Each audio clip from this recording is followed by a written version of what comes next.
Today I want to dive into a little more detail with the balancing of the Bristles.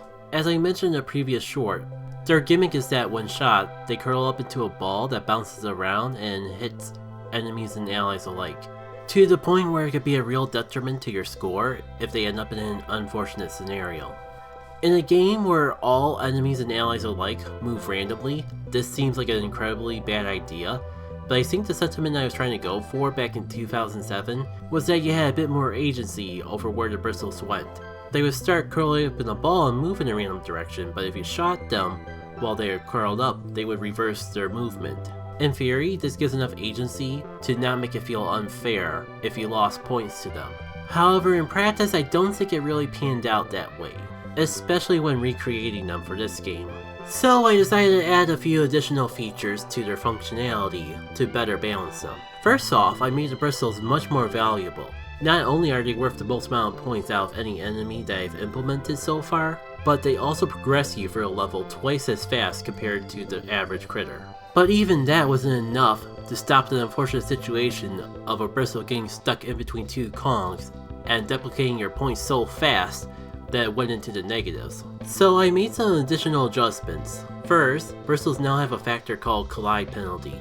This number determines how many points are lost when it collides with something like a Kong, and it can be adjusted per Bristle. For example, if a level has like 5 Bristles, maybe the point penalty shouldn't be 5, maybe it should only be 1. That way, a couple of Bristles don't just gang up on one Kong and completely decimate your score. This also means I can adjust the penalty per level by adjusting it on each individual Bristle in the level, a factor that I think could come in handy for high scoring or low scoring levels. But my true secret weapon in ensuring that the Bristles don't snowball out of control are static variables. These are the max penalty and current penalty variables. As mentioned before, these are static variables, meaning that they are shared by every instance of a Bristle throughout the entire game. So regardless of if there's 1 Bristle or 20 Bristles in a level, the maximum amount of points you can lose to them remains the same. Every time a Bristle runs into a friendly object, we run a check. Every hit racks up the current penalty, and if that current penalty is higher than the max penalty,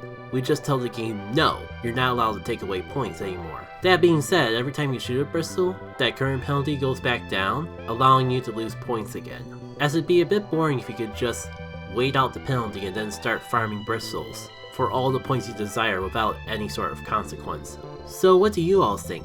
I might need to test and balance a bit more before I feel fully confident in this system, but even as is, I think it's a far step up from how Bristles used to behave.